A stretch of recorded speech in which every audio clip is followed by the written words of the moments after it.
So it's time for another skate work day. Except today is also just a work day. So a recent development that's happened is I've actually given up self-employment and I am currently working for somebody because I've just gotten burnt out trying to manage my business, make videos, and have 4 kids. So it's a lot to handle. So now I just have to go and show up somewhere, work for 8 hours a day, and then make videos for you guys at night while in between also having a family. A quite large family, actually. I mean, I have a litter of children. But anyways, I've got some fun things planned for today. And first off, though, I gotta get to work before I can go and do the fun things.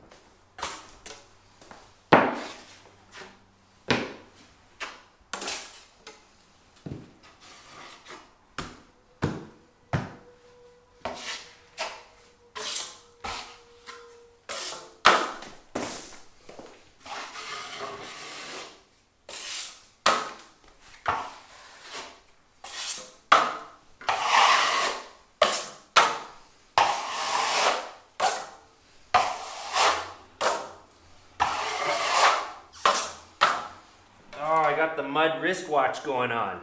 Look at that. Hate those.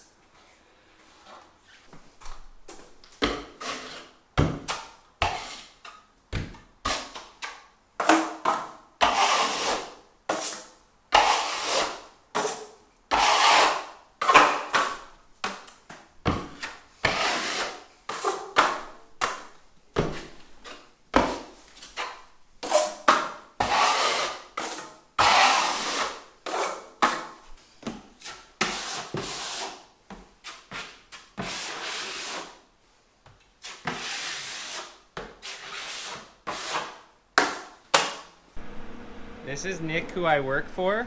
You met him in another video. I spilt paint all over his tools, and now there's water trapped in the toolbox.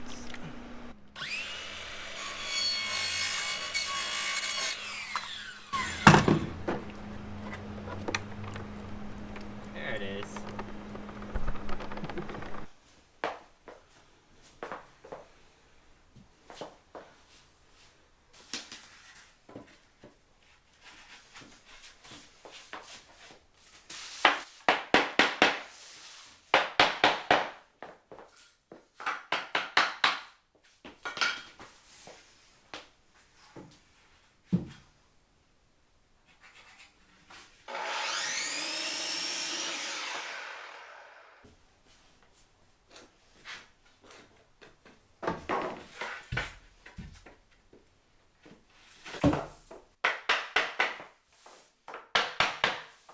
So it's long weekend Friday, taken off, it's 2 o'clock now.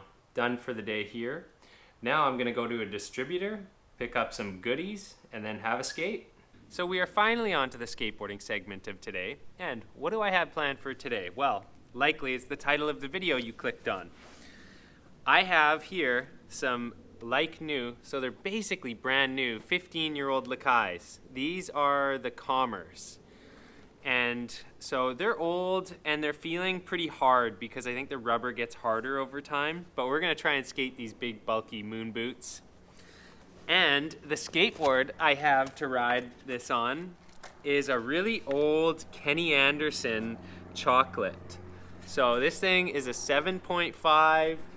I believe it's old enough to even be PS wood. Let's check the length of this thing really quick. So it is just barely over 31 inches. It's 31 and an 1/8. So tiny board. The wheelbase is 13. No, the wheelbase is 14 and a quarter. So it still has a 14 and a quarter wheelbase. So that's surprising, but it must mean it has a tiny nose and tail. So let's see. Yup. So the tail is 6 1/4 inches long. And tails on most of the decks I ride are 6 3/4. So the tail's a 1/2 inch shorter. The nose is 6 1/2. So the nose is smaller than most of the tails I ride. So that's where they took it from, is the nose and tail. And let's also look at the trucks. We have a vintage pair of Grind Kings on here. So super old Grind Kings. These are also tiny and light. I mean, this board is so light. It's crazy. So that's what we've got to skate today. Let's take a quick look at the crazy shape on this thing. So here's the tail. Honestly, you can't actually tell how small and pointy this is. Here's my foot. Maybe that helps. Here's the tiny nose. My foot's almost dwarfing it. Anyways.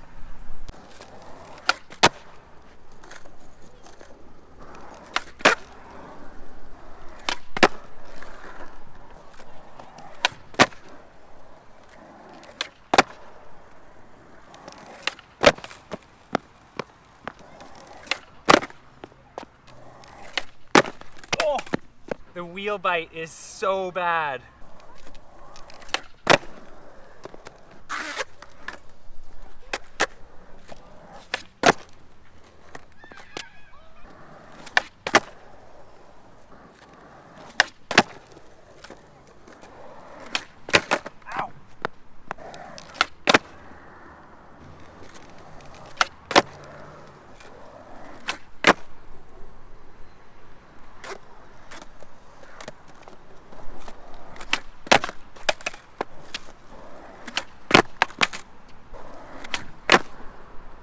You know, strangely enough, you'd think like it would be easier because this board is so small, but I have so little board feel in these shoes, and these trucks are so low and it's such a mellow kick that like I'm having so much trouble getting any kind of pop. Like I bet you I'm gonna have a really hard time just ollieing over that thing.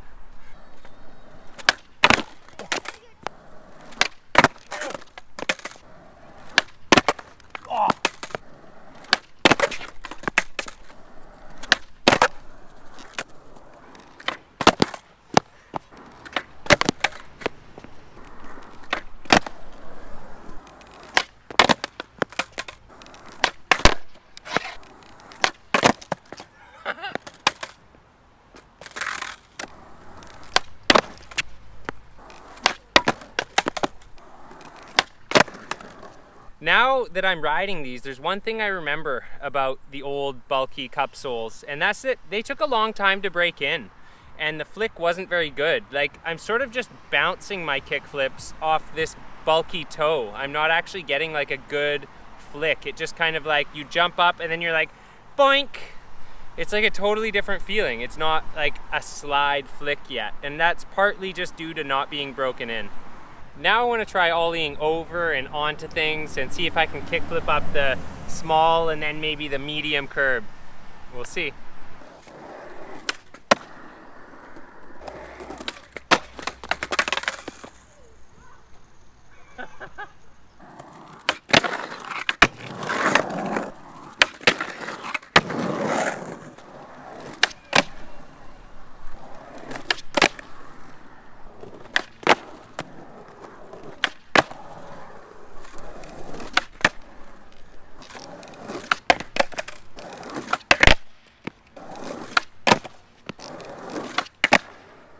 The switch flip was harder than on my regular board, but the regular kickflip and heel flip, I think I just had a stronger flick. And in this case, I can actually feel like the lightness of the board and the skinniness of the deck and trucks and lightness of the trucks actually helping me flip it faster and get an advantage over the bigger board. So when going up something, it flips so quickly, that actually was easier. So if I had the proper length and a better kick, like a steeper nose and tail, that would actually be easier to get up and down. So flip to ledges would probably be nice. But I don't think I'm gonna be risking much of those today. Maybe just playing around. Whoa! I almost overflipped that one. Ow!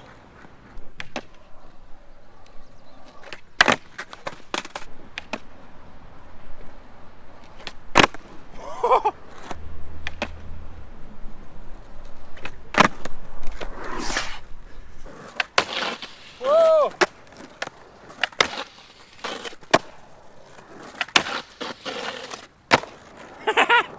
I felt like I had half as much board to flip around as when I had my reel and my 149 Indies.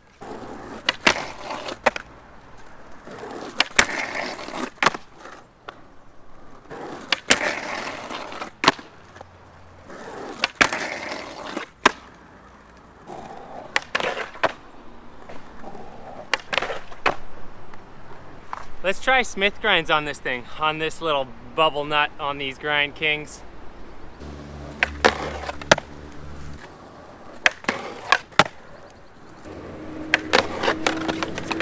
That didn't catch easily. I had to dip it really hard, but when I wasn't dipping it and just locking in nicely, it was super nice. Oh, wheel bite. Woo. Okay, think LeVar McBride trilogy.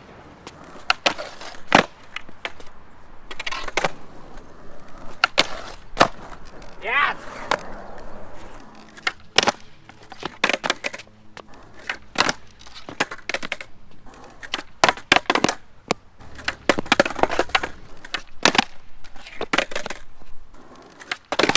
Oh, good enough!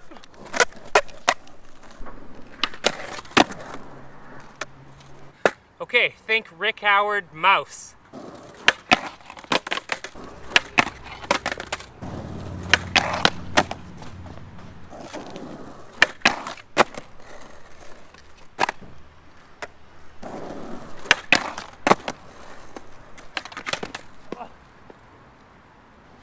All right, we're gonna end it on that note, because you know what? It is, if I didn't mention, it's the Friday of a long weekend, so Monday off. And you know what? When skating something so different than what you usually ride, it's actually pretty sketchy, and I've come out of this unscathed, so it's time to call it quits on this. It's been fun. This actually makes me want to try one of the girl decks that's out of the new wood, some Ventures, either 8-inch or the 5.0s, which are a bit smaller, and some small wheels and shoes that work for me, and then just see how that works. I think it'd be kind of fun because I can flip this pretty darn easy. I mean, it just wasn't very conducive in those weird bulky shoes. So anyways, that concludes another skate work day. I hope you found it entertaining and I didn't wear your patience out too much with all the work stuff first. These are the once in a blue moon vlog videos I do, the skate work days. On another note, you guys, I do have another channel for anyone who doesn't know. It's called Vancouver Carpenter. I'm gonna link it in the description below. And what that is a whole lot of work tutorials. So far, it's almost all drywall tutorials, but I'm gonna get a whole bunch more carpentry stuff up there. So if you're at all interested in construction and wanna learn, you know, it's got a very similar flavor to what we're already doing here. With the only difference, I don't have a large base that I've become very comfortable and familiar with. So on the Vancouver Carpenter, there's a lot of subscribers, but on a video that gets like 200,000 views, I get maybe like tops 100 comments, which is like the inverse of what this channel is like, where I can easily get 100 to 200 comments on 3,000 views. So I do want to note quickly, there are ads on that channel. That's sort of like my buy the books YouTube channel. And it's more for people like, I just want to know how to tape the drywall in my basement. So it's not, you know, it doesn't have the same connection as this channel does. But I look forward to putting the money that I get from that one into this one, because this one is my joy.